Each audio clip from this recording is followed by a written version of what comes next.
Greetings, Flesh Wound Horror freaks, and welcome to Flesh Wound Horror Live. I'm Flesh Wound Dan, joined by producer Todd. Good evening. Pugs Dread. Namaste. Howdy. And Mike Kruger. Welcome to primetime, bitch. I saw that, Pugs, you motherfucker. I do it every show. Here we go. Oh, yeah. Did we get further this time? 3 minutes. No, but I didn't warn you this time, so I can't even give you guys anything. 40 seconds. So yes. Buddy, shout out. We got a retro show tonight. Retro Vinegar Syndrome show. Which we haven't done in a while. All slasher or slasher adjacent. Maybe somebody might argue with some of these. But yeah, so it's fun. Getting us ready for Hard Eyes next week. Yeah. I think Hard Eyes and yeah, so it's shaping up to be a very slasher heavy 2025. So it made sense. Yeah, I just watched the trailer for the new Popeye slasher. So I'm kind of hyped. Oh yeah. It's a couple I saw of those. the graphic. Yeah, there's like 3 coming out. I'm like, oh, I got all these. I'm just telling you now, Popeye is a childhood favorite. I will be highly critical on these. Just giving you the warning. I actually love Popeye too. I'll bring out all my Popeye stuff when I was a kid. My music box and some cool. How did I not know this? That's badass. I want the Ryback starring Popeye. Like I feel like that is the it makes sense. I don't fucking want Ryback in anything. Casket? No. Pugs, right, who's on your shirt? Matt's asking. Can we get Krieger? It is a mashup of Marilyn Manson Smells Like Children with Albert Fish. Jesus Christ. Damn.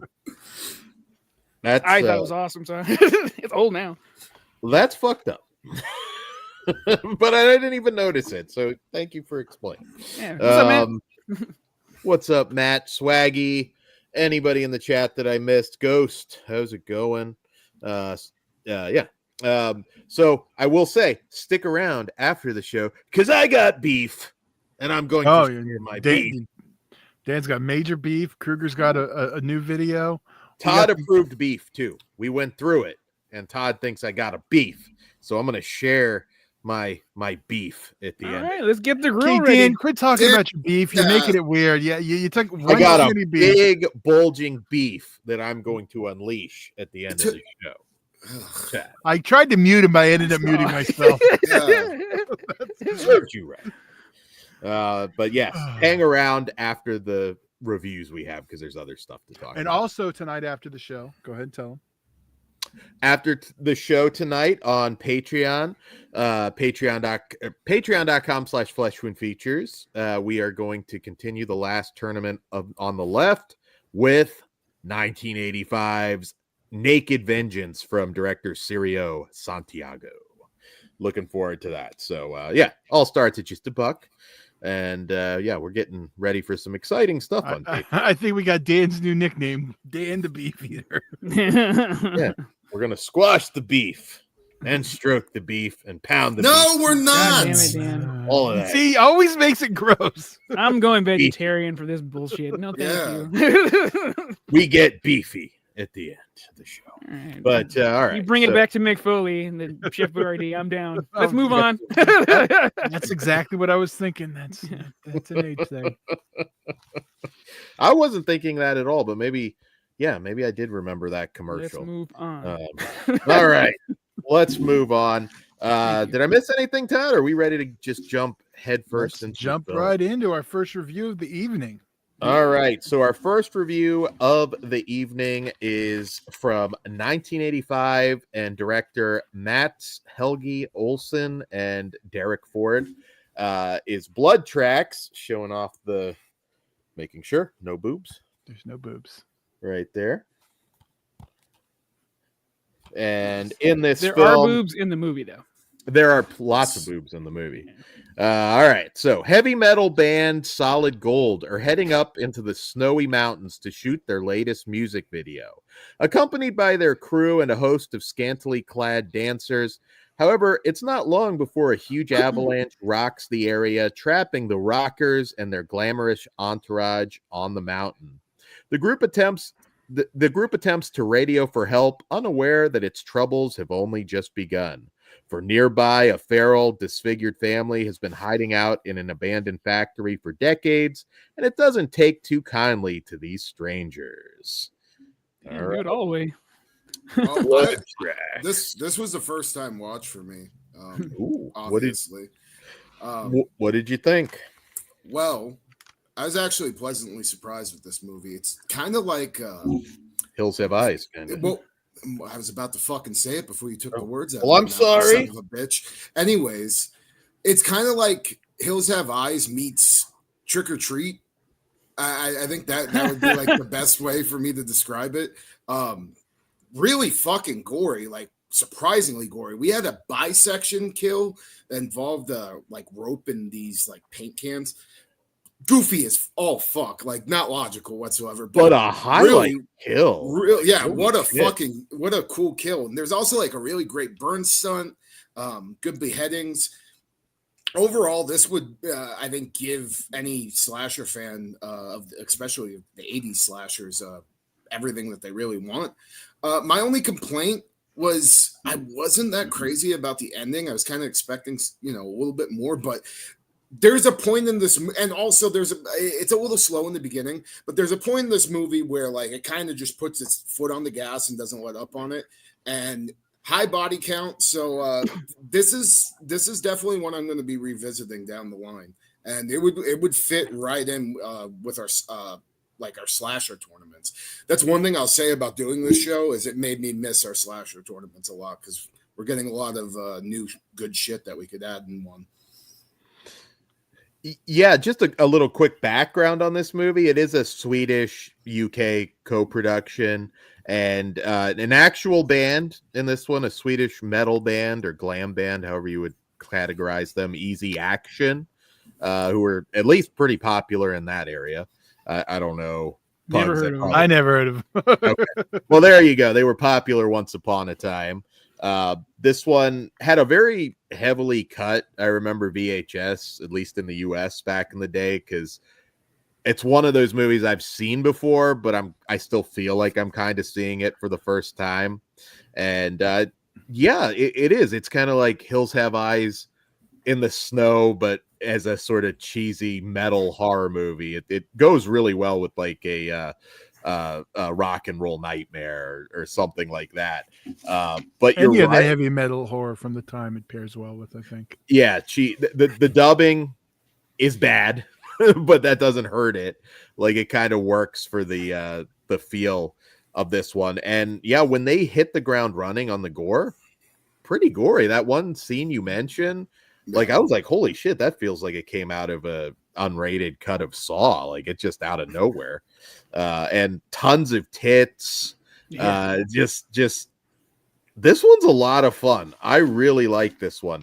And this director, Matz, who directed essentially the whole movie. He did Ninja Mission and Russian Terminator, a lot of stuff I'm kind of assuming I think Vinegar Syndrome probably has. And yeah, no, I enjoyed this. I know Easy Action was like looking for a project because they were inspired by Kiss Meets the Phantom of the Park, and they're like, we want our movie. And they're not What quite a high bar. I'm actually, yeah, I'm a big fan of Kiss Meets a Phantom at the Park. Well, that's one of our buddy Richard's favorite movies. One of them. But probably more to do with Kiss than the movie itself. Yes, that's the way. Oh, for sure. Yeah. Yeah. There's something nostalgic about it too because of the Magic Mountain connection. I don't know how that works with him, but yeah. I get it. Pugs, was this a first time watch for you? It was, but it's been on my to watch list for a good while, being a metal fan and all. But before I say anything, Matt Arnett said the Hills have Texas Chainsaw Massacre eyes, and I want to make sure I got that out there. It's a good line because that's true. A lot of Sonny Bean in this crap. The daily facts down there. The Daily Ghost says Dan rates movies based on how much he wants to bone the female leads. Partial. No other reason Trespassers got such a high rating way back when. But for me, this movie crams a lot of goofy shit in, but they more than make up for it with the gore. I liked it a lot, man. I did not expect to enjoy it as much as I did. It's not like a new favorite or anything, but I would recommend this in a heartbeat. And I'll be watching this over and over again. I liked everybody. I did not expect the final people to be the final people, so that was a little weird for me, but I rolled with it. The avalanche scene was hilarious. Yeah, it's a good time. It's bloodier than you think. So the blood in blood tracks is not a lie. Yeah. This is one that this has been a highly requested one from the slasher community for I don't know how long. Because like it made it up until now without any kind of disc release in the US. This did come out overseas in a poor looking, like, you know, not a great looking copy, but like remastered and looking like this, I never thought it was going to look this good. I've always heard there were issues. Vinegar Syndrome managed to figure it all out. It's never looked better. I never thought I'd see it where it looks like an actual movie, not a shitty videotape. But yeah, it's great. Great to see it again like this. I think it's going to have a decent life. It's no Trick or Treat, but it's a good time. There's not a lot of from this period. There's not really a ton of winter slashers. I mean, you've got Iced, Chill Factor, you know, a lot that are Shredder. not. Well, yeah, Shredder's later, Yeah, but yeah. But in general, there's not a lot of them. It's not a massive list, and I'd say this is definitely one of the better ones. Yeah, this is the I mean, from the slashes that I can think of, this is definitely the best of the bunch. Yeah. No, unless there's something I'm just not thinking of, but. And it also is produced by Smart Egg Pictures, which, if you're a Nightmare on Elm Street fan, you know they worked on that. So that was also kind of some cool trivia, considering that, yeah, obviously inspired by Hills Have Eyes. But yeah, no, this one's just fun, and it's a perfect time to watch it if you're still in an area where it's wintry right now. I think it holds up. Not the greatest acting in the world. It's hard to kind of tell with the dubbing, but it all works with the charm and everything. I am very, very glad that Vinegar Syndrome put this out, because this is not the first one we're going to talk about tonight that was trapped on a very shitty VHS transfer for many, many years. So yeah, double it up with Iced, which we have a review on the channel. Even better, pick a good movie. Yeah, Ice sucks. Sorry, Indy. I know. Naked Wednesday Addams. And I get it, but I also agree. You said they saved Your Beloved Ice. They really didn't, though, because they didn't find the film. It's still just a shitty VHS transfer. So I get it. They preserved it. I don't think they saved it, but I've seen the stills. I don't have mine physically in hand yet, but they preserved it. And I know there's a few things that don't make sense, because it's like they're mutants, and I believe that was confirmed probably on the extras, that it was like supposed to be bad frostbite. So I don't think that's exactly what happened. Yeah, they're mutants now. Doesn't quite make sense, but roll with it. So, Kruger, being that this was your first time ever watch, what do you rate this one? I'm a 3.5 out of 5. Ooh, okay. Hell yeah. I am a 4 out of 5, and this also made me want to watch Lord of Darkness, and I'm pretty sure we've all seen that, right? The Sonny Bean story. Yeah. So good. Anyway, yeah. Good company. Dan? I give this one 4 out of 5 as well. I think this is just a ton of fun. Well, I'm with Pugs and Dan. I'm also a 4 on this one for my enjoyment. Boobs, blood, good deaths. It was fun. Bad dubbing, that's a positive sometimes. Yeah, in this case, I will count that as a positive. I don't think it hurts the movie at all. No. So Easy Action, I'm gonna have to check out, because I had no fucking idea who they were either. So I didn't really care for what I heard, so I didn't bother to investigate. I'm like, this is a little weak, but I like your look.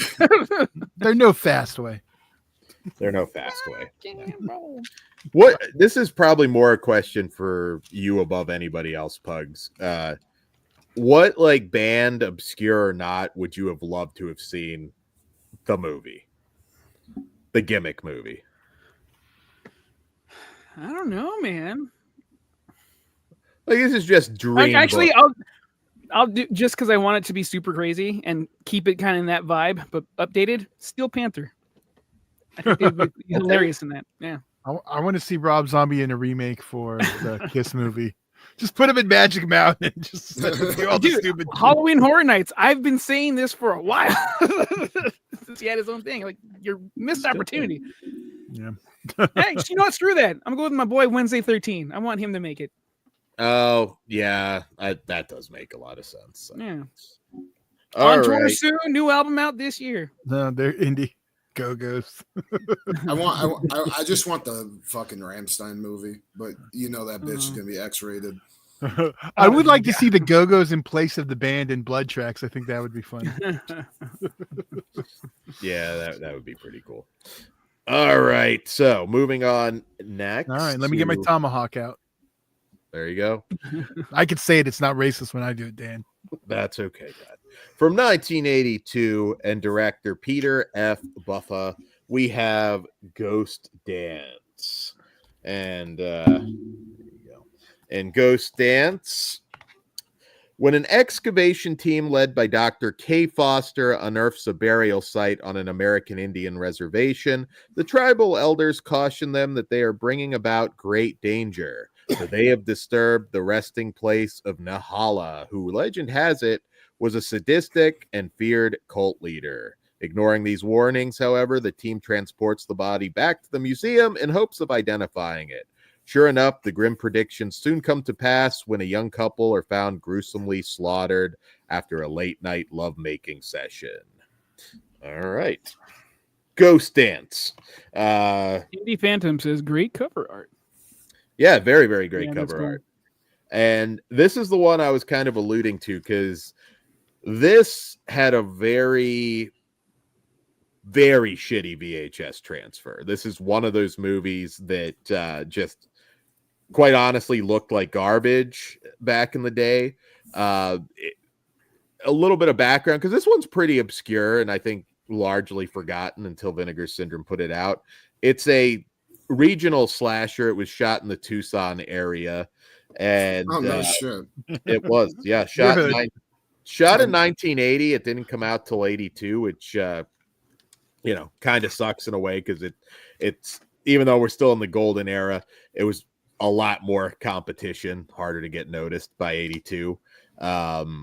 And I remember learning about this movie. I discovered Scalps, the Fred Olen Ray film, back in the day. I remember seeing, and I still have the poster, that and thinking like, this is going to be the greatest thing ever. This looks awesome. Not really that, but it did send me down a rabbit hole of trying to find indigenous horror movies like that at the time. If you want a truly great one, I always recommend Clear Cut from 1991 with Graham Greene. That's a really good indigenous horror film. Dan, I've not seen that. That sounds good. I pulled up a still of the VHS to show them the quality real quick. There you go. That's the quality of the Christ. Yeah, it's actually worse, I think, on the outside stuff. Yeah, that was there you go. Just really, really fucking bad. And yeah, so all right, so just talk a little bit about the movie. It is better made than Scalps, I think. It's a little different. Like we have older protagonists in this one.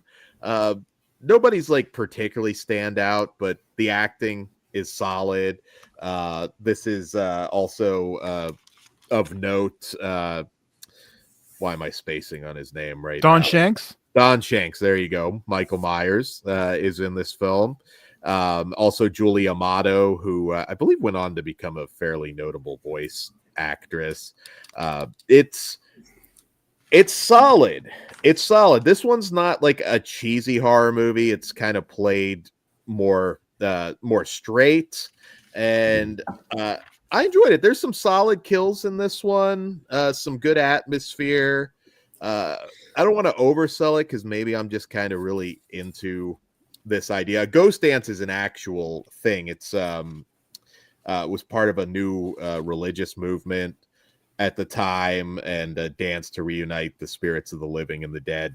So it's an actual thing. I don't think it quite goes how it goes in this movie, but it is an actual thing that occurred with a particular tribe, I believe. But some cool kills here. The Jeep moment I thought was good. We get a Rottweiler ripping somebody apart. Yeah. It's nothing too like ridiculously over the top gory, but I do think the kills were clever. I like this one. How about you guys? Go for it, Kruger. This one was kind of mid for me. I mean, I'll say this, like with any 80s slasher, even if it's just like average, I still enjoy that more than I enjoy most fucking movies nowadays. So I did like it. Yeah, fucking In My Town. I actually didn't know that. I'm surprised. I'm sure they're gonna end up playing this at my art house theater now. It makes sense, yeah. Yeah, I mean they play all Tucson movies. There's like another fucking one about killer rabbits that like back in the 80s that they always fucking play or whatever.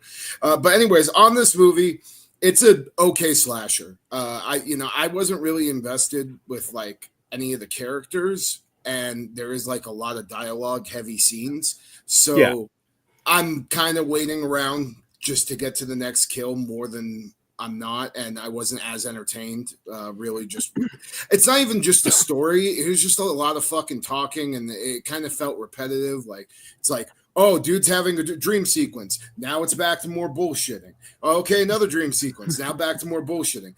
But the kills that were there were okay. I did like some of the kills that were like in the museum, and I also like that setting for those scenes. There was also suspense driven too. Like I think yeah, I mean, my suspense was just waiting to watch a motherfucker get their head cut off. But at the end of the day, like, it's solid. I'm glad I watched it. Would I ever watch it again? Maybe not, but I'm happy to check it off the list. And I would like, if you are really starved when it comes to 80 slashers and you've seen just about everything, I would recommend it. Right on. Yeah. Yeah. What do you think, Bugs? So this was also a first time viewing for me. I wasn't lucky enough to see that shitty VHS. But this was way more earnest than I thought it was going to be. Like in the movies we had, this was the last one I saw. So I was in a jovial mood. Yeah. I was like, oh, this isn't playful. But I like him because we have similar tastes in women. So good on you. I do like it. And I think solid is a good word because like it doesn't peak too high and it never gets like boring for me. Yeah, it's paced pretty well, I think. Yeah, but it's earnest. Like have some fun. No, I do like it though. I'm trying to think. But you know what?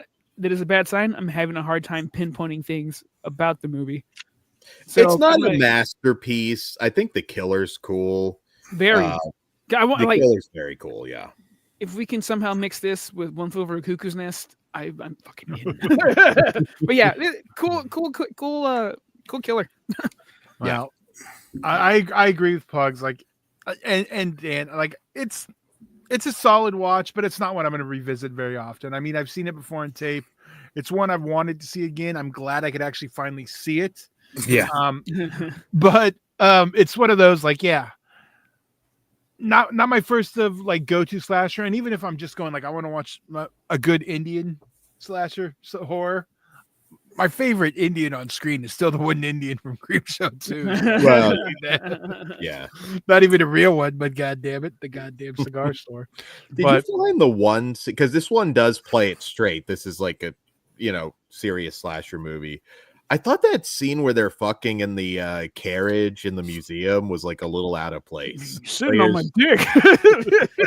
It was.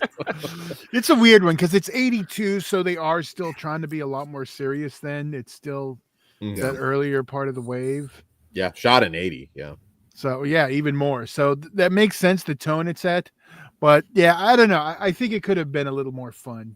I think especially with the other stuff we're going to be talking about, I think throwing it in with this bunch of kind of like, yeah, I get it. You watch this one last, you're like, this one's not as See, fun. I watched this one first, so. Oh, okay. So, Yeah. well, that might have been better than probably if you watched it last. Yeah. Watch Clear Cut. It's not a slasher, but Clear Cut with Graham Greene is a very good movie. Severin put it out, so yeah. I want to read Subjective Perspectives Collectives greeting, but I don't know if I should. How? There you go. I do have that shit in me too. There you go. I'm a mutt, dude. Me too. If they send me back to my own country, they're both right here, so I'm good. I'm stuck. All right. So, I'll go ahead and rate this one. I'm going to give it a 3. I do like it a lot. It's not a masterpiece, but it's really cool seeing it for the first time, essentially. Because, I mean, again, I watched this one, but I probably didn't give it a second look just because it's like, this is just a garbage transfer. Really, really bad. And I like that they restored this. Now, I'll be honest, like, if you're considering buying it, I feel like this is probably going to be on a $10 Vinegar Syndrome sale pretty quick. I might be wrong on that, but I think you might be able to be. It's not getting the ice numbers. And then it's funny because I see people actually watching it now, like, we told you. We did that on Slash. We did. And then we fucked up because it wasn't a Christmas movie. Yeah. And it was winter, so we got it close enough. We'll go with it. It wasn't gonna win anyway. Could have fucking Santa Claus stabbing people at the point that shit wouldn't have won. Naked Wednesday Addams is awesome, but that doesn't make it a contender. So yeah, 3 stars. I know, Right. but she had aged out at that point, so I am a 3 out of 5 as well. I'm a 2.5 out of 5. yeah, I'm okay giving it a 3 out of 5 for the time period. I do have enough fun with it. It's above average. I think but it does leave you wanting more. So I get The Mike Sanders rating. Yeah, it's above average. First Mike Sanders reference on the pod. Yeah. Maybe the first. Yeah, there's like 2 people that are gonna laugh their asses off that actually get that, but One of them's him. Yeah. So he's just sitting at home. It's like they remember me. now what everyone wanted, the Mexican Bear Freddy Krueger time. Okay. Oh, hold on, because I do. Oh, Dan's aren't fucking. I have a show and tell for this first, but okay. Okay. I'll go through the bullshit first here, though. But all right. So from 1989 and director Pedro Galindo III, we have Hell's Trap right there, aka Trampa Infernal. And in this Roll movie, your R when you say that, dude. Trampa Infernal. That's the hell you do. And he claims he can eat. Never mind. Go ahead, Dan. Oh, I forgot to bring that up, by the way, because the jalapenos thing was totally. I was proven all right recently. But anyways. By a white person? No. And I don't remember who, but it wasn't a white person. But anyways, yes, I do remember. One of them days, the guy that had the stand in the movie said jalapenos, exactly how I pronounce it. You said, see, he does that. You changed He does it both ways. See, you said it wrong the first time, and jalapenos. Right. No, see, it's wrong again. Jalapenos. That's how I say it every time. No, you can Let go him be back ignorant. and listen to Fuck the it. 2 ways you just said it. Everyone else heard I that. said right? it exactly as he said not it in the movie. Hello, You penis, put it did in your that mouth and let last it burn. time, Okay. but well, you didn't the first time. That's the problem. Then you don't have a consistency with it. 1 out of 10 times you say it right. I say it the same way every time. Shut up, Dan. Anyway. Anyway, make me edit this episode. Hell's We Trap. lost 3 viewers with this jalapeno bullshit. I would literally watch the numbers drop. So just All right. Hell's Trap. Nacho and Maurizio are friends, but their competitive nature has them at each other's throats.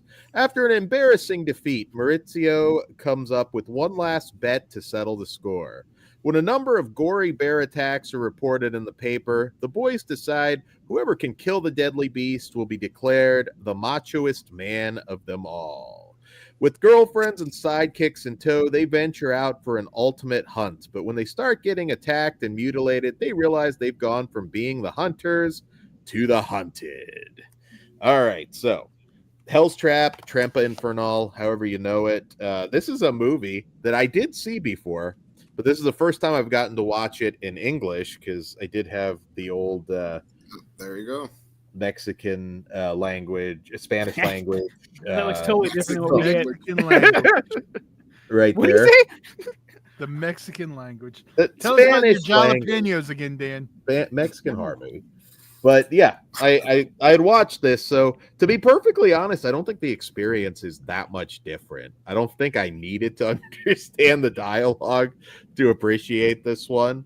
But I was probably one of the 10 people that was excited when Vinegar Syndrome announced this. So I watched the subtitle version. Yeah, I watched the subtitle version too. That's what he means. The other this version wasn't didn't have- dubbed. Or It wasn't was- it- subtitled. Sorry. Yeah, it didn't have dubbing or subtitles. Oh, You okay, literally okay. just watched My it. bad. Yeah. Yeah. It Caesar was- would have been fine. Dan I would have been used to have to do that when I used to get like Godzilla movies imported. It's Yeah, not this- that. Yeah, you can figure out a lot of stuff. You know. Yeah. Godzilla was always easy. Yeah. Movies are also a visual art, so if I can't watch it on mute, like you're fucking up. That's a drama. Well, Netflix is going the opposite way. They want you to be able to not see it at all and understand what's going on. Can I just say, fucking, I need this glove like tomorrow. You do. We can that's an Etsy thing, the Hell's No. Trap glove. Dave- What's up, Dave? So does the new Vinegar Syndrome come with the English dub? Yes. Sorry, I worded No, that. it doesn't. Dan's making it super confusing. Sorry, subtitle. I'm Dan, shut up. fuck you, Todd. The Vinegar Syndrome disc has Spanish audio with English subtitles. Yes. That's it.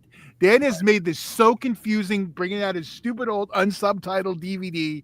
So now Yes. it's like, okay, there's no It is English dub for clear. yes. No There we English go. I dub. got it. It's subbed for the first time. Sub Thank for you. the There first- you go.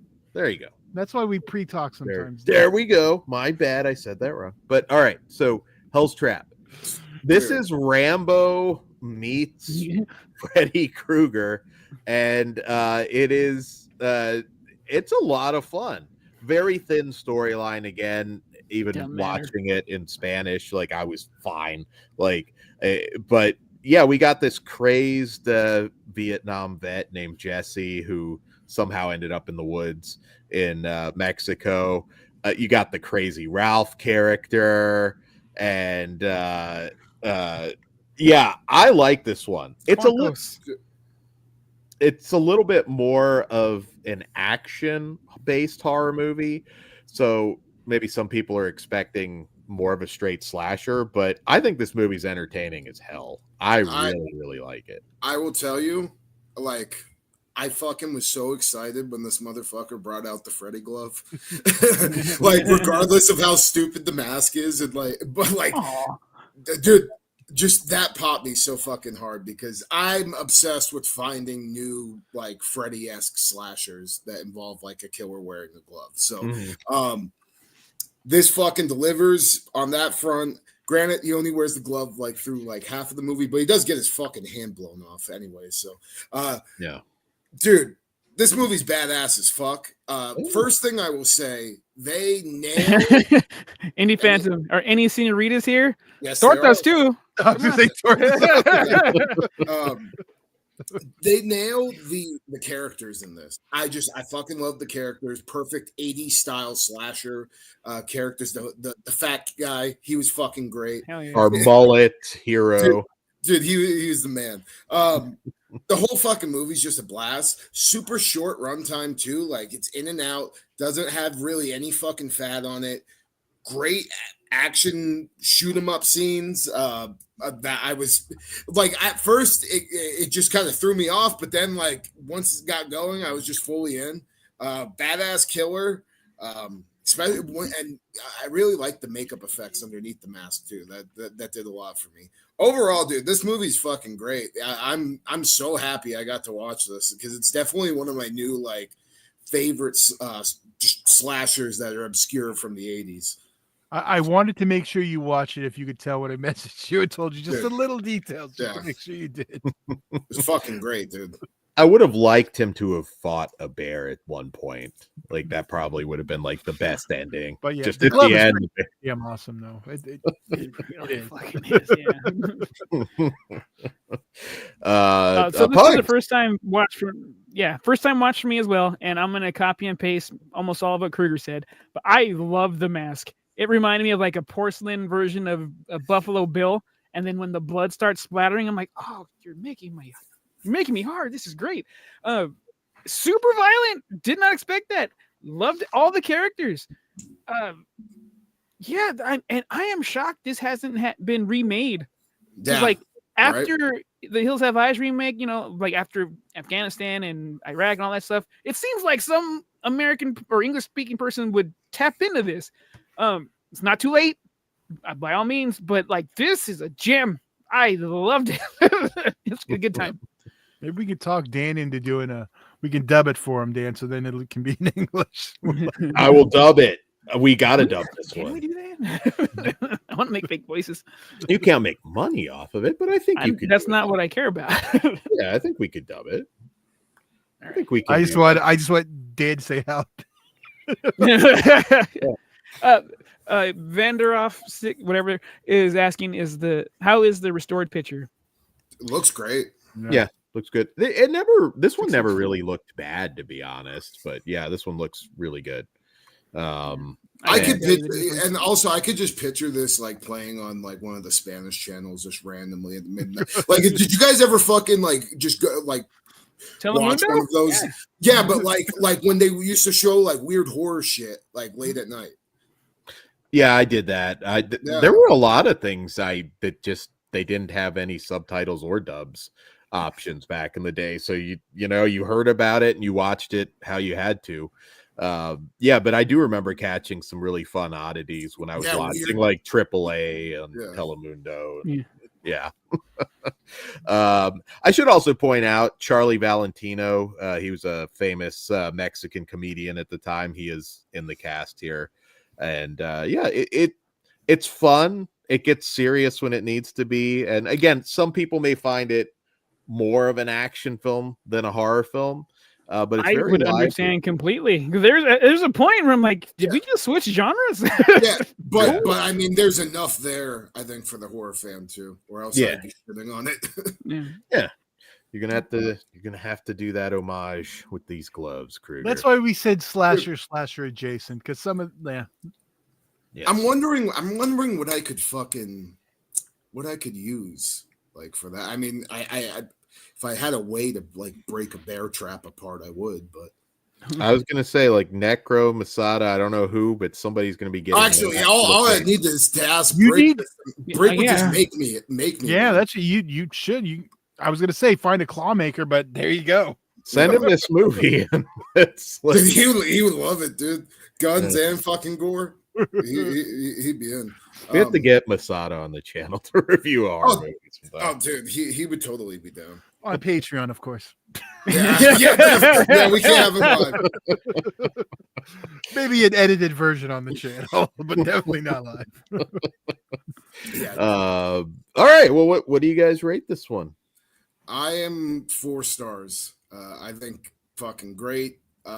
Again, this one may have won one of our slasher tournaments if we would have watched it earlier.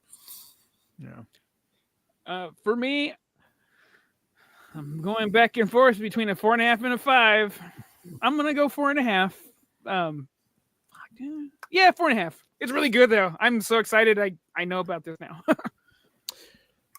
I am a 4 stars as well. I think it's a great genre mashup and a lot of fun. I'm with Pugs. I'm a 4.5 on this one. Were you going back and forth between a 5? Because like it's. I was going between 4 and 4.5. Okay. No, I do like it, but yeah, no, I'm 4.5. I'm happy with that. There we go. So guys, I'm gonna also remind you, stick around after the next review, because I think we're gonna have a pretty big side discussion that I'm not gonna try and do during the review, but it is connected to the movie. I will get you back on task if you start getting a little too. That's fine. That's fine. That works. All right. So yes, up next, related shocker. All right. Kruger, take a nap or something. Yeah, I'm actually gonna get a drink, so you can take it.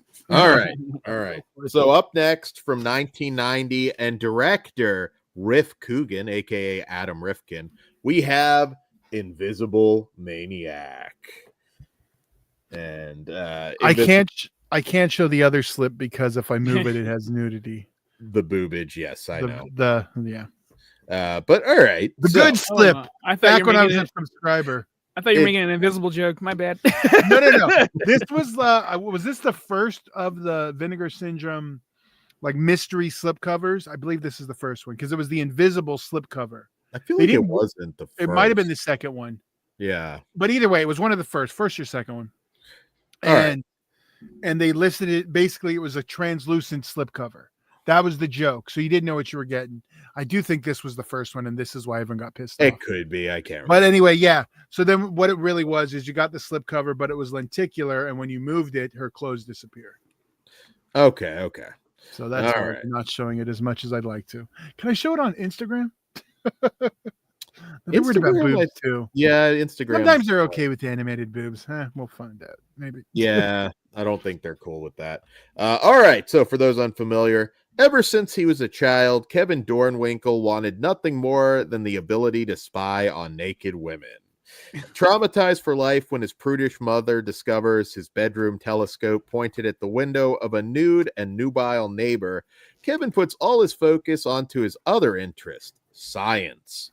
Decades later, and now a respected physicist, Dr. Dornwinkle has made his greatest discovery yet, molecular reorganization serum, which has the power to turn a person invisible. But after a demonstration to his peers fails horribly, the mild-mannered doctor suffers a breakdown. Focusing all his efforts on perfecting his serum and succeeding, the now fully unhinged Dornwinkle gets a job as a high school teacher and embarks on a rampage of diddling and murder. All right. Does it say diddling or did you clean it up, Dan? I cleaned it up. I think diddling's better than Matt Arnett. That's hilarious. Like doing the walrus with her just the cartoon animated. Anyway, that's why there's two. Yes, and I'm getting ahead of myself. And J.G. Michael said "yowza" to somebody. Melissa Moore. There's a lot of yowza going on in this one. Cosine. So, all right. So this one is really probably more of a sex comedy than an out and out horror film, but it's still a slasher. That's still how it plays out. And oh my God, do I fucking love this movie. We are going to have a side discussion at the end because our starlet in this one, Savannah or Shannon at the time, who plays Vicky, we're going to talk about her at the end of the episode at the end of this episode because I think we have a lot to say specifically about her story. And Vanderhoff 66 Foo. The timeline in this movie makes no sense. It doesn't match up whatsoever. No, it doesn't. Nothing makes sense in this movie, and it doesn't matter. So this is one of the Rif Coogan movies, which if you're unfamiliar, at the time, the straight-to-video market is just booming when this was shot in 89.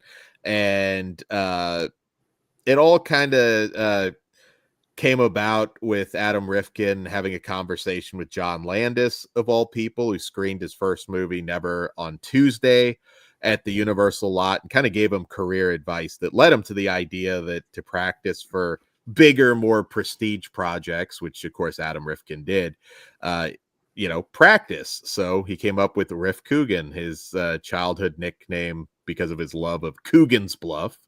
And yeah, what's so Coogan's Bluff? Huh? What's Coogan's Bluff? The Clint Eastwood movie. Oh, okay. Yeah, I'm surprised you didn't know that, Todd. I'm not a big Clint guy. I'm not the one who's been having this feud with him and thinks he can beat him up. So. He's been training. He's watched all of the tapes. I know. Yeah. I ain't bluffing. So yeah, this movie, low budget, certainly not on budget par with the other stuff that he did, like Detroit Rock City or anything like that. this school is very, very empty. There's lots of stuff. Dude, the science room in the beginning. that speech that he gives to the other scientists, where he kind of fails miserably to prove his serum works. That's a church, and they don't even try and hide it. It's just it's a fucking church. Like, we got these scientists coming in from Belgium and nice stained glass there, guys. Yeah, I'm like that. Had Had the to chapel of the hospital. That's what they meant. But they made it summer school, so that explains why this school is essentially empty. This is a Mr. Skin Hall of Fame first ballot winner. I'm surprised you talked about your arch enemy. Well, he was around before me. I'll give him that. And he might be slipping in his old age, but he's Mr. Foreskin now. Mr. Foreskin, you're right. He grew back. There is a ridiculous amount of nudity in this. It's a very goofy movie. I mean, it's USA Up All Night territory. So this is not going to be for everybody. If you're looking for a more serious slasher, you're not going to get that here. You want goofy kills? This does have Death by Sandwich, which is one of my favorite kills. Dude, it made me want to go to Subway so bad. The old Subway cut too. You could see it then back when it was before they got lazy. Fuck yeah. When they were sandwich artists and their spokesman. Well, never mind what he was doing. Yeah, he probably definitely watched Invisible Maniac back in the day. Oh, he's getting his foot long now. Somebody's actually singing the jingle to him while they're I hope so. But this movie's just fun. I laugh my ass off, probably even more now than I even did back in the day. The kill again, Deborah Lamb, lesser known Scream Queen, but I've always really liked her. She's in this. Savannah, who I'm gonna geek the fuck out about after we're done rating this one. I just love it. I really do. I think if you like sex comedies, which I think is kind of a must before going into Invisible Maniac, I don't think you're gonna be disappointed. But how about you guys? Pugs, where are you at on Invisible Maniac? I am in your camp, sir. So let's concentrate and get it right, because this movie fucking rules. It is so there's boobs everywhere. I'm not going to complain about that. I loved. What's the doctor's name? The scientist's name? Dornwinkle. Or Noel Peters, if you want the actor. No, Dornwinkle. Don't ruin this for me. Fucking. He's a loser, but I like him. I like him a lot. He's just frustrated. It's kind of like a falling down thing. Dan, you might not like this, but this gave me Dr. Giggles with Blue Chew or Viagra vibes. Yeah, I still want that team up. Now I want Dr. Giggles, Dennis, and homeboy. I forgot his fucking name already. Dornwinkle rips his fucking dick off in the first 5 minutes and takes him out. No, teamwork. They're great. This it's funny as hell. It is not that long. It is ridiculous. But it's also the other R word that I'm not allowed to say here, but in the best fucking way. Another gem was found during this week's reviews. Indie Phantom, Giggles with Viagra. Yeah. From the opening scene with the astronomy going on, I'm like, yeah, good for you, kid. To the next 2 weeks later and 20 years later, all stupid, but such a good time. High recommendation. I loved it.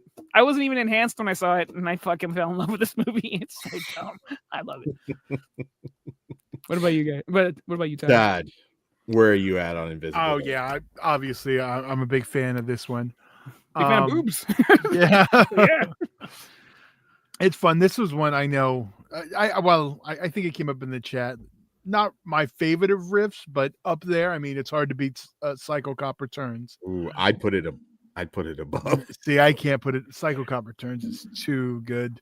There's a little more horror, I guess, in that, but still. But either way, I'm not saying you're wrong for that being your favorite. I mean, both of those terms of his are, but depends what you look for. And yeah, this one wins out on boobs. Another member of the team, Psycho Cop.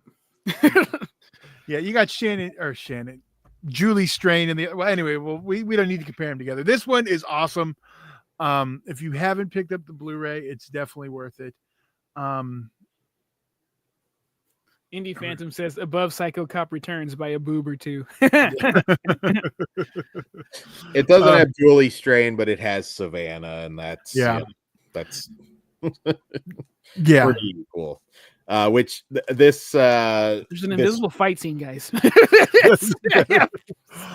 of the reactions to the invisible, it's just so bad. It's awesome. And I would have loved a principal like that, by the way. This is the type of movies that we talk about. They don't make anymore. This one's just fun, boobs and just outrageous and dumb fun. You gotta love just the vent to the women's showers, and that nobody was figured that one out.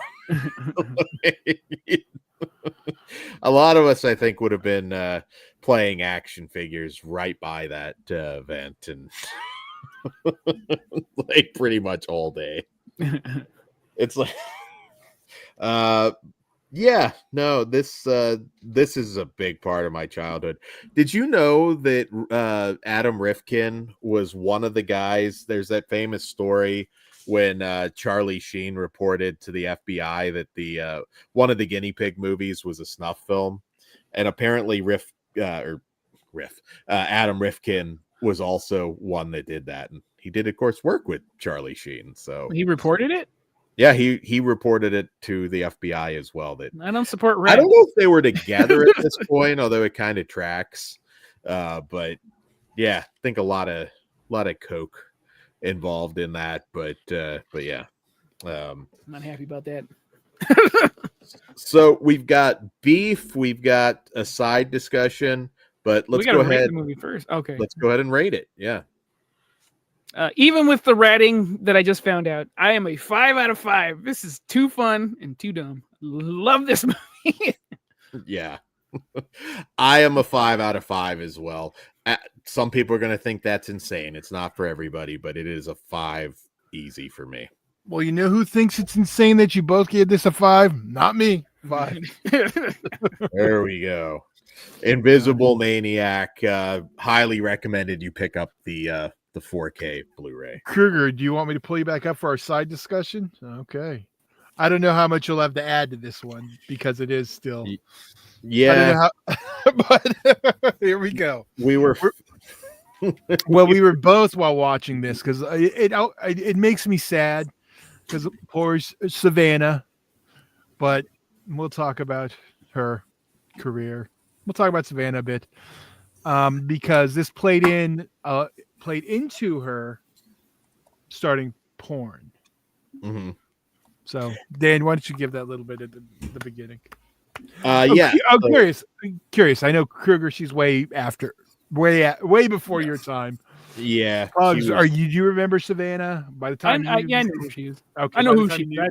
She's not a go-to or a favorite of mine. But right. Yeah, I'm aware. I know the bangs alone. You're like, no, I get it. She was in heaven. Honestly, before... I can look past that for her. It's not a deal breaker. I'm not dumb. I'm just picky. So I'm going to say, if you want the story on Savannah that a lot of this comes from, the True Hollywood Story episode, which is on YouTube, is this recording. Well worth the watch. I'm just going to drop it right now. Yeah, I think it's on there a couple times, but yeah. So Savannah, even though she has adult credits going back to 88, she hadn't done any adult films by the time they were shooting this in 89. What a lot of times happens is they would take scenes and insert them into old stuff. So IMDb is a little I still don't understand how some of them are before she actually it's weird. Mistakes. IMDb is a little screwy with adult filmography. I notice a lot of errors on IMDb specifically when it comes to that, but yeah, no, she was somebody who, in a relatively short amount of time, became the top adult film actress. Look at her. Yeah, she's stunning. And the best look at her is in Invisible Maniac because it's beautiful. It's restored. Todd and I have talked about this a lot, that 90s era of adult film. You know, a lot of that stuff is, you know, going to be lost to time somewhat, which is really sad. But this basically she checks every box for tragic beauty. Like, just some stuff we can't talk about. Obviously, you can read between the lines, but there's some, you know, shit that happened to her, and it just shitty boyfriend. She dated Greg Allman of the Allman Brothers when she was 16 and he was 40, which was like, wow. And then the uncle was like hanging out with them too. Like, I was watching that thing over, and I'm like, man, the uncle's a real piece of shit, man. Like holy shit. And even did cocaine with them both. so yeah, you're watching this True Hollywood Story and just feels so bad for her. Like, you can see that this was not going to end well from the beginning. She did appear in a lot of his music videos, and a lot of stuff that I had forgotten about. She went on to date like Billy Sheehan, and definitely a party girl, big time party girl. You want to escape reality. She starts doing tar heroin with Allman, lost a pregnancy. He dumps her. It's just, it's a really sad episode of True Hollywood Story. And she kind of, yeah, it's rough. She sort of like starts to break into actual film in '89. She did Legal Tender with Morton Downey Jr. and was dating Billy Sheehan at this time. Invisible Maniac when she was only 19. It all moves really fast. I mean, by the time there's also Slumber Party Massacre, no, Sorority House Massacre 2. Yeah, that always gets left out, but she has a very small, brief run in legit film. What happened supposedly, and a lot of this seems a little odd, so I don't know how much of it is true. She went to the premiere of Invisible Maniac and saw a lot of people laughing at her and didn't feel like she was being accepted as an actress. So supposedly that's part of the... probably self-conscious. You're supposed to laugh. That's some people don't get the concept of a B movie, though. Like, I've seen that with a lot of people where it's like, but yeah, it's doing what it's supposed to. We're having fun. Yeah. But, you know, I'm sure... Yeah, over. But I mean, you see, like, and it's funny because, like, I think she's basically just being herself, and I think that's why she took it so personally. Yeah, because you know, which being the Valley girl she is, and you know, it got laughs. It did. It got laughs, and this is one of the better episodes of True Hollywood Story because I don't think I've ever seen a bad one, but I've never seen a bad the old ones. This one, though, I don't know. This one I did really. No, this was. It reminded me how good they used to be. Like there's a lot of them. Like Morton Downey Jr. There was a Morton Downey Jr. one too. I remember being really good. Yeah. It goes into like as she first breaks into adult films, and how that kind of went about. I mean, it's not hard to see. She did date the adult film actress Gianna Fine, which, again, if you're of a certain age, you'll remember her. Kind of sad when you're watching this because it kind of seemed like that probably would have been better maybe sticking with her and not trying to date Vince Neil and like all of these. Like, don't get in the car with him. She had the heart of a groupie. Yeah, she did. And look, I know I'm throwing out names that a lot of people are going to be unfamiliar with, but if you follow like adult film history, producer Perry Ross, like who was like a fucking monster, like basically the Weinstein of the adult film industry. Like he was, he was murdered in Europe, so it allegedly, Yeah, so like there's some pretty awful stuff that they hinted happening with him, and him kind of making her do favors for, I get a sense, a lot of different people. But it doesn't stop her. She gets into Vivid, which Vivid, if you were a Vivid girl back in the day, that was like the peak of adult entertainment. And in a relatively short amount of time, like a year, 2 years, like she became the biggest girl in the industry. She was a Vivid contract girl. Well, not until recently has the longevity of an adult film actor's career been a thing, thanks to the MILFs and and the internet. Well, and the thing with her position, you look at that track record, it's not a good one to be in. Because, I mean, up until Jenna, I mean, her track record's not great, but at least she's alive. But I mean, you go backwards, you go to her, you go to Savannah. Before her, you got Tracy Lords. I can't remember the one before her who also same ending as Savannah too. Yeah, so the blonde curse for a little bit there, but Tracy didn't die. I mean, no. Well, I said I didn't say that. I just said the position, like the it girl of the time. I was very surprised that Vince Neil actually talked about her on this episode, because I'm sure he was interviewing him for something else and brought it up. Yeah. Also, he's like, "Yeah, I banged her. Cool." Like that's another notch in his belt. Yeah, and it's like she's dead at this point. He comes off as like a real fucking piece of shit. No, it's Vince Neil. Yeah. Although he was nice to me, but I like arm's distance. Yeah, my favorite Vince Neil clip was when it was like Nick Cage in like a full like aqua blue suit holding him back from fighting this guy outside of a casino. That's my favorite Vince Neil clip. But she did have a lot of fame outside because she was dating Pauly Shore, who was a big star at the time in 91, I believe they were together. And I had always heard the story that like he would have proposed. He said they could get married if she could kick the drug habit. And obviously he wanted her out of porn too. I think Paul, you know what? I question that a little bit because I've met Pauly Shore more than a few times at the AVNs. So I think he had a thing. Okay, there's a difference between, he said he wanted to marry her. That's different than dating a porn star. Yeah, I get it. Like you need to move on from this, but Pauly Shore was always at the AVNs. So I think that was a thing. Good time. I'm not blaming him. Well, now he's trying to fill the void that Savannah left. There you go. He's looking for the next one. There's a couple I'm pretty sure that he's dated, but more than a few. But yeah, I mean, the episode runs down. It's like mistake after mistake. She was dated Slash, who like there's a crazy story where apparently like she blew him in the middle of a bar. And then he broke up with her because it hit the news and he got embarrassed. And married his old chick like the next week.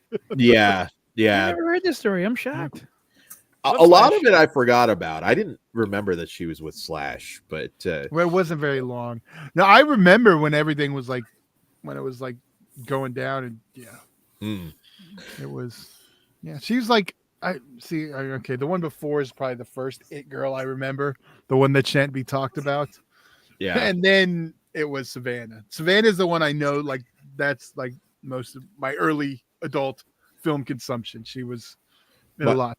You're around the age of my older brother, and I remember like swiping some of his VHS when he wasn't home. So Savannah, I remember well some of those early. Cinderella's a big one. Yeah, I have Cinderella somewhere. Yeah. Gazongas is one. Hustlers. That was when she got her last, because she had I don't know. I don't want to jump ahead of Dan, but she in her last run, that was what Gazongas was when she got him bigger. Yeah, which she didn't need. You could argue she didn't need the first set. I mean, because you see her natural in Invisible Maniac. I'm not arguing with the first one, but yeah, I think the second one was a little too. It was that, but it was, but that was that '90s like big fake look fake as shit ones. But yeah. it The basketball No movement. Hey, you know what? Yeah. Still, I can't hate on it. Oh, I'm not. That was like a thing. Like no one. Yeah, that was. You know, she's a contender for most traditionally pretty porn star of all time. Yeah. Like she's up there. I mean, I personally think I certainly put her over a lot of the blonde starlets at the time, and it just ended so quick because she had behavioral issues. Understandable considering, what's Fucking junkie. revealed that happened to her. But I mean, her family seems a little, suspect too. That the uncle, I mean, Jesus Christ, who does cocaine with a dude that's like 20 something years older? That was just wild to me. Indie Phantom, Gazangas was definitely a rental from my local convenience store, Happy Room. I miss going behind those curtains. I'm 99.9% sure I bought that at the liquor store on the fucking rack where they used to have the magazines up top. I remember that. Low. I was like, ooh, Savannah, I don't have that one. My copy of Swank and Savannah. I remember everything that they talk about in this episode, which is sad. I remember because I remember Star Bangers, which is where she gets into, because she gets fired from Vivid. Like she top of the world for like 2 years. Yeah. Had a lot of issues with like Paul Thomas, who's a guy I met several times over the years.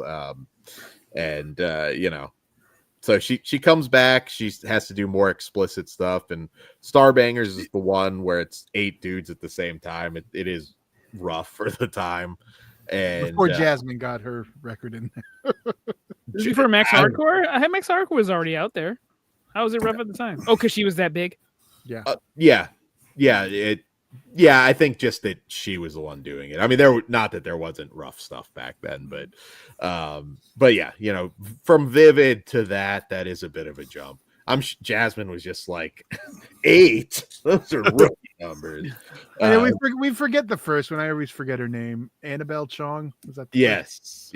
All right, we'll give her props too. She what she hit 1 something like that.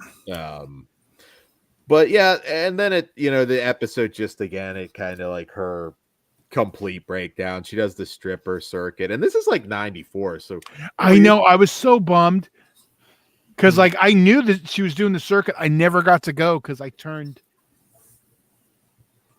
the age I could go, 18, in November of 94. Guess it depends on the club, but yeah. 18. Out here, 18. Okay. Yeah. There's some that are 21. I can't remember. Yeah, those are serve alcohol, and usually they're topless. At least in California. Yeah. Fuck those places. My point is, she couldn't last a few more months. I could have saw her. But what was it? July of 2020 or 2020? 94. Yeah, it all kind of like, again, this whole thing. It's such a small period of time, but what a whirlwind. She goes through all these rock stars, has a little bit of, like I said, mainstream fame too, because the MTV red carpets with Pauly Shore, and she was a big deal. And like, again, we're dancing around some stuff that's not YouTube friendly, but she was kind of begging for help at the end. It's really sad. And was in a car accident that was Vince Neil driving? No. Wasn't even really that bad of a car accident relative, but like she kind of like bruised up her face, and she got a big cut on her face. Yeah, the scar. We know how Dan gets. Yeah. Oh. Dan, was it big enough? No, we're not gonna do that. She got this. Yeah, she. Ooh. Indie Phantom needs to be an action movie. Sydney Sweeney to star. Green light. She can pull it off. There is a good story to tell here. No, 100%. Sad fucking movie. It'd definitely be a sad movie. But yeah, she just made a snap decision. Like, had the gun. She owed money. Everything was kind of coming. The ceiling was coming in on her, and unfortunately. Had OnlyFans been around at the time, would have saved her financially. So. She would have been okay. I mean, like it is funny when you go back and look at. Well, like, I'm not gonna say she was gonna be okay. She had to kick the addiction first. I You said did. financially. Yeah. Damn. Yeah. But yeah, really sad. I mean, she would have only have been like barely into her 50s now. I think she's 6 years younger than me, if I remember. She was 1970. Yeah. Yeah. No, I think she'd be older than you, Todd. No, Right? Am I yeah, not? 6 years older than me. Sorry. I'm Okay. I'm 6 years younger than she's 70. I'm 76. Okay. Okay. So yeah, she'd be like 55 now. Something like that. Yeah. Oh yeah, So the fucking years. Duh. It's easy math. I like that Sydney Sweeney biopic, though. I do Right? too. Yeah. All right. Dan, get on the script. Yeah, Never start mind. working. Dude, if Outline that I bitch. thought we could get it made, I would be on that tomorrow. I could hammer that. Well, out. Dude, some of the I might know a guy, but I don't know if it's on brand. Yeah. But Not the watch one you're this thinking. one. Watch some of these True Hollywood stories. Like they are. That channel used to be pretty interesting.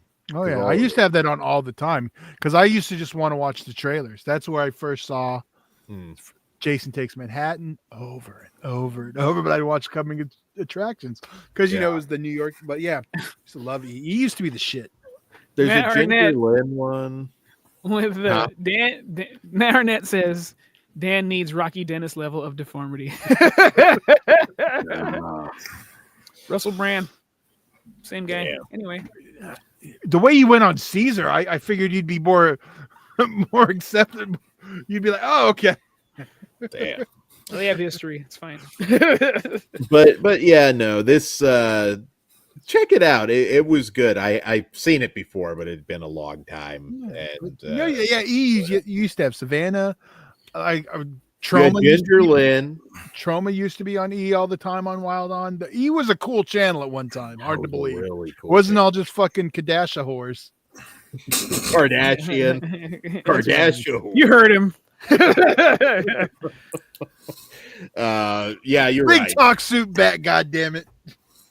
Oh yeah, like I guess that's been more than a little bit now, but yeah, like they did. They had great stuff, and I remember they'd replay these True Hollywood stories. Everything was on a loop. Back when TV was good, MTV played music then. There you go. That's how long ago it was. Ron Jeremy had an episode too, if I'm not mistaken. I'm pretty sure there. He's definitely been on True Hollywood Stories. Yeah, I think he's in the Ginger Lynn one. Yeah, Ginger Lynn. Which is funny now that we know everything. Hey, they cut that part out. There's a really good story with like Paul Thomas, because I mean, Jesus Christ Superstar to smut, like that's awesome. And then there's a lot of stuff with him too later, but yeah, check that one out. So Todd, mine are beef, and I don't know if we want to rehash it all, but I guess it's more of a question. Should I pull I can pull this down. There we go. What do you got, Dan? Ew, I don't like that one. There we go. So I'm going to try and do this in the least confusing way as possible. So I've had a back and forth with Vinegar Syndrome the last 2 days. Number one, very hard to actually get a human being now. It's all responses from like AI where it's like, no, you don't understand what I'm trying to ask you. Hot summer, like dealing with Amazon now. Yeah. So making a long story short, Hot Summer in the City, which on Melusine was like a points exclusive. So you had to have like 3,000 points to buy that. And so I did. Now bear in mind, I did this on their website, and I'll read you in a second when I finally got a human response to what they, but I put it in my cart, check out, everything's fine. It does prompt you that you need to have something else in your cart too. So I'm like, oh, okay, well, whatever. I put in Passions of Carol and make my order. Now everything fine. It's showing that I ordered it. You know, it used my points, all that good stuff. I got fucked because I get my package and Hot Summer in the City's not in there, which is bizarre. Because I will say this for Vinegar Syndrome, ordered from them since the very beginning. I mean, we got screeners back then, but dealt with them from the very beginning. Never had something not in a package. Like, they run a tight ship, always got my shit. So I was concerned. I was like, well, maybe this just wasn't available yet and they're going to ship it later. Have all this like back and forth with the what seemed like a bot at first, you know, going through Melusine. And then I was told that repeatedly, like, you can order it with 3,000 points. Like, I understand this. I did. Like, I'm looking at it. I'm like, I ordered it. And it just, so when I finally get somebody, I get this, you're gonna drop a name? Hell yeah. Well, I won't drop a name, but your order for Hot Summer in the City was canceled because it was purchased with a hacked link to our site that was shared online. As we said in that email at the time, which I can't find, I'm not saying they didn't, we had to cancel it because you did not have enough points in your account to cover it. You use points on the order for a $20 coupon, but not for Hot Summer in the City. Now, okay, so now I'm not saying that they didn't send a message. I could not find it. Not saying they didn't. But my points that I intended to use was Hot Summer in the City, which I added to my cart. So you don't get confused. I'm going to pause you, Dan. Yeah. Dan never applied $20 worth of points to his order. He only put Hot Summer in the City in there, expecting it to take out the 3,000 points it was supposed which I to. had, yes. But because some reason, whatever their bug in their system was, it added the $20, used his points for a $20 coupon that Dan didn't authorize. For something for the other thing. So it took $20 off the item he ordered that he wouldn't have ordered if it wasn't ordered to get his free shit. Yeah. So now I also have to clarify, I did not go to a link from anything else. I go on Vinegar Syndrome and Melusine.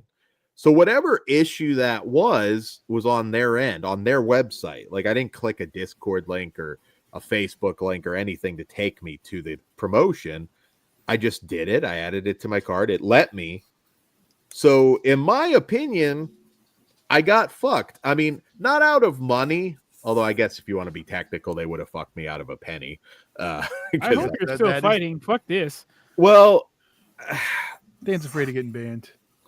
Yeah, I mean, I'm not going to make a huge thing because they'll say, well, they'll probably tell me to return the other thing and then they'll restore the points, and it's like whatever. It's more of a headache. He almost has his 3,000 points again. So lose him again? No, fuck this. Well, I'm assuming they fixed whatever it is, but like my thing there, like when they're talking about a hack, like, well, it's on your site. Like, I did Dan's not. tech-tarded. Like, there's no way. I'll go to bat for you, Dan. Yeah, I mean, I just looked at it and I was like, I mean, it's fine. I make 2 orders. I probably got 3,000 in points to buy that, and I will. But like, I was like, but I feel like you kind of fucked me here on the points because that wasn't intentional. You know, it's a prompt that I got on your site. I'll put it this way: old Vinegar Syndrome would have taken care of this. They wouldn't have, fought with me. Again, not that the guy was fighting with me. It was like a bot, obviously, to a certain point until I got a real human being. But it pissed me off a little bit. Not going to fight it. Justified, Dan. I would be way more upset than you. Yeah. Well, he did get he paid $8 for the other thing he was going to buy anyway. So I get why Dan's not fighting so hard. Yeah, because it is their screw up. I mean, I would respond, be like, I did not use any kind of link. I bought this directly off your website. I don't know if there was any bug on your end, but it wasn't on mine. No, that's what I would say too. Exactly. And I would be fine if they just like restored. Just tell me I'm sorry and fucking like that was our fault then. You know what I mean? Yeah, like it's definitely their fault. So it's just like, whatever. And again, I'm not fighting over the penny that they. Yeah, and I don't think anyone hacked their site. They just shared a direct link that they didn't like, I'm guessing. Yeah, I mean, again, Vinegar Syndrome to Melusine Vinegar Syndrome. I don't go to anything else to get on those websites. So, I don't know. I just thought, like, Vinegar Syndrome's not the old Vinegar Syndrome. I get that. They're a bigger company now. So did you get to talk to an actual person? Yeah, Kevin. Okay. And then what? He didn't bother to correct the fucking issue? Didn't sound like he had any intention. I mean, he wasn't rude. I'm not saying like not rude. That's not not what I don't give a shit. I need to talk to somebody else. What the hell, dude? Put your Karen wig on and go get your shit. Like, I don't get the impression that they're going to like. I think they should restore the points. I'm just gonna buy it again. I'm not like trying to be a Karen here. I don't think I am. You should. You should. I feel like I should too, because like again, all of this was through their website, and that feels. More I would like... let them know that. Be like, I don't use, Yeah. Did you tell Kevin this? I guess at the very question least, is, be like, this oh, you know happened to what? We'll send anybody you else? a $5 coupon. Something. Give you some. Something, That's their yeah. fuck up. It's not you. Now, my one thing is like, it was weird on the invoice, but like the whole process was weird. So it's hard to like. Yeah, and they may just see it as like, well, you should have noticed something was up, but like I checked out, I followed your prompts on a website. / home video. Customer service is dead lately. They don't give a fuck about customer satisfaction. They will when we show up with a weapon. I don't. 121. God damn it, Bugs. 121. I'm not saying we're going to them. I'm just saying in general, disgruntled people. It's more common. God, he dead at 54. Fucking Sweden has it now. So. But yeah, no, like it was. I don't know. Like I haven't responded to like that last one yet because I obviously can tell they're not going to do anything for me. But like it just annoyed me a little bit. I'm still gonna get it. I'm still probably gonna place another big ass order from them. Again, never have had any issues with them getting me my shit. So and I have had with others. But, how upset are you gonna be? Well, I don't know. That's what I have to decide. I'm like, am I ordering Hot Summer in the City again?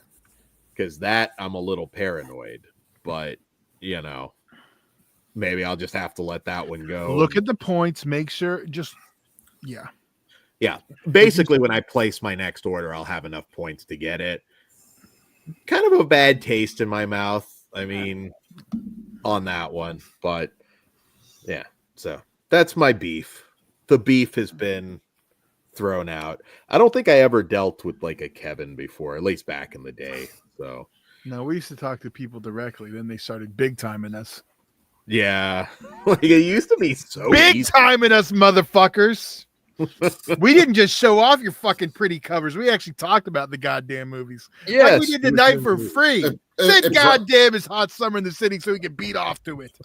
God, it's probably because I watched one I probably shouldn't have and shit on it. Well, my whole thing is like I'm not expecting them to just send me Hot Summer in the City. Restore my points. That's all. Like that's fine. Then I can just buy it. Everything's good. Technically, you did steal a penny from me. I'm just gonna say that. Indie Phantom, Kevin is the new Karen. Maybe he is, but I don't think I'm being zombie proceed, Patty. Subjective versus collective. Demand your shit, Dan. Yeah, I'm with that. Yeah, me too. The points, like now, the old Vinegar Syndrome would have just sent it to me for the headache, but. Just store the points and we're good. My very first Vinegar Syndrome order, the big one I did, and I was like, hey, because remember that one that they pulled from circulation because it had a movie they couldn't sell? I was like, do you still have that? Oh, yeah, we'll send it to you. I was like, all right, cool. I didn't even do anything else. So, I miss old Vinegar Syndrome. Dude, shit like that also builds lifelong customers. Once you start fucking that up, like it's done. It does kind of like put a bad feeling about the company a little bit, which it's like, and again, I'm a hypocrite. I'm going to place other big orders with Vinegar Syndrome. It's going to happen, but and we're not going to unbox them now. God. Yeah. Fuck them. That's why I didn't subscribe. You fucked over Dan. I knew it was coming. There you go. Todd just predicted the future and didn't become a subscriber. Yeah. Well, I'm still essentially a subscriber, even though I'm not. I still feel like I'm not to. You would save more money throughout the year. But I'm a little bit paranoid because again, this does. Oh no! If you're a subscriber, they're gonna fucking suck you off. You'll be fine. If that would have happened to me, okay, let's send it off. Well, they can look at what I order and the It doesn't amount of matter. money You're they not a throw at subscriber. him. You don't get any kind of preferential treatment. Yeah, I'm a common man with you again, Dan. It's okay. dine in alleys on pork and beans. I don't do a good Dusty, but I try. But yeah, no. Anyways, that just What the bothered. fuck was that? That was the most pathetic Dusty I ever heard in my life. Yeah, I know everybody does. I could get a better Dusty if I worked on it, but yeah. Zombies asking how much Invisible Maniac on VHS sells for. Oh, I don't know. I would imagine it's a fairly. It I don't doesn't know. have any. Yeah, it's not like Frankenhook or anything special cover wise. And now that there's a better release, I don't know if there's a huge secondary market on it. I don't pay that close attention to the whole VHS Yeah. market, so I can't say. I'm looking There at used to be a few, like particularly a lot of really obscure SOV ones that used to go for a ton. That's not what goes for a ton now. Yeah, I don't know. What Sealed copies of fucking Nightmare on Elm Street and common stuff. That's what goes for a lot. Yeah.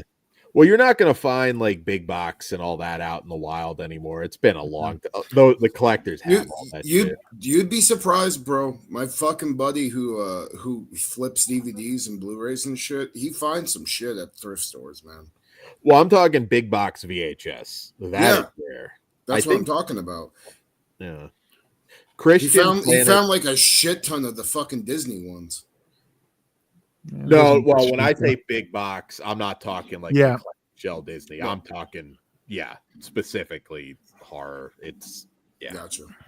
Yeah, that is rare. Christian at Planet CHH did find one in the wild, and he's like the only person I know that has found that. It's been at least a decade, probably more, since I've seen it just at an estate sale or anything. Your Disney tapes are like cockroaches. Yes, Gotcha.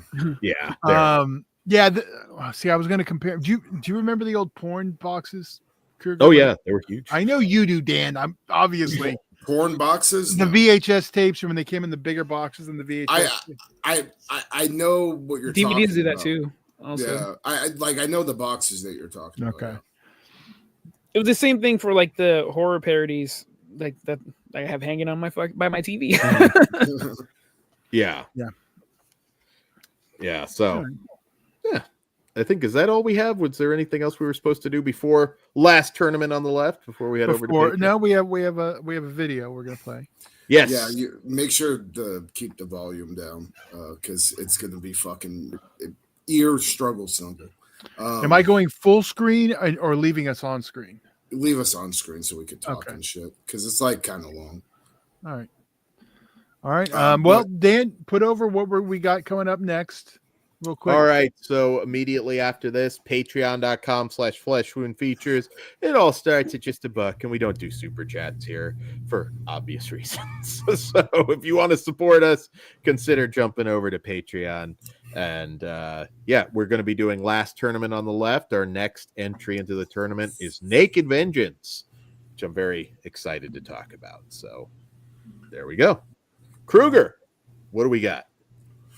So last night I took about 6 fucking hours to finally compile all the footage from last year, but I made a highlight video, and I made one. We showed it back last year, probably around this time. This one's a lot crazier, and it's like kind of funny because I didn't realize how much shit I did this year. Really? until I sat down and like watched this fucking video. So we're gonna watch me fucking do a bunch of stupid and violent shit.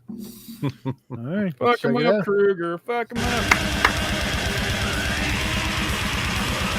You may want to turn it down just a little bit.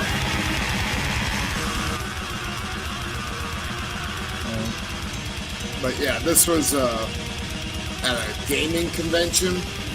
Oh, okay. Bounce! Oh, fuck yeah, get him. Yeah, I remember you. Nobody better steal that fucking move, or I'm gonna be pissed. Showing I can do some spotty bullshit.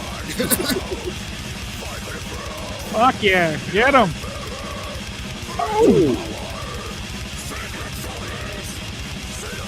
Yeah. Ooh. Fucking, like a fucking baby, dude. I'm so proud of you for that one. Brent is a big dude. Yeah, and then this was when my year started to get crazy. Those are so much worse than tax, I imagine. Yeah. In your head, dude. The fucking song goes well with it, too.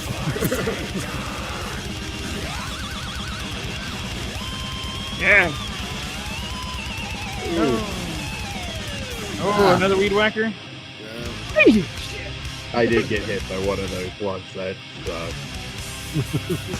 And I just got it on the foot, and I was a little bitch about it. Fuck out of here. Ugh.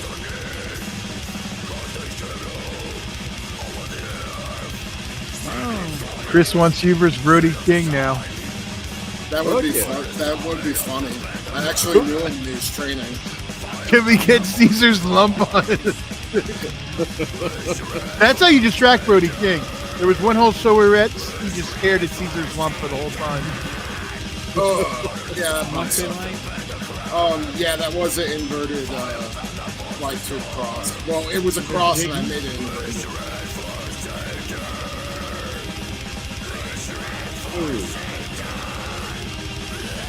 Oh, salt the wound. My Terrifier tribute. Oh, is that glass? Yeah, it was a pool of glass. And then, yeah, this was a rough night. Those gussets? No fish hooks. Fish? Okay. Oh. And there's a fish hook in my neck, thinking a lariat. There's a fish hook in my neck. There's me killing somebody. In wrestling. Interesting. Yeah. That's the thing that's funny Hillbilly. is like, it's like gore, gore, gore, and then, oh, here's some wrestling. And there's the night Hillbilly's face came off. He's lucky Yeah, you didn't have that new glove. I was gonna say, did you have the bear glove that night? Yeah. Didn't he And then, split his nose open? Yeah, I completely ripped his face off, dude. I still have a piece of his face in my closet. Ooh. And then this was 400 light tubes with JD Horror. And a few doors. Yeah.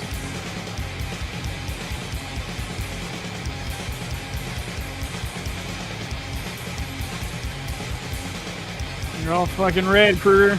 Yeah, Goddamn. dude, this has to be probably the bloodiest I think I've ever gotten. I don't know, that and the last Brian Woods match are pretty close.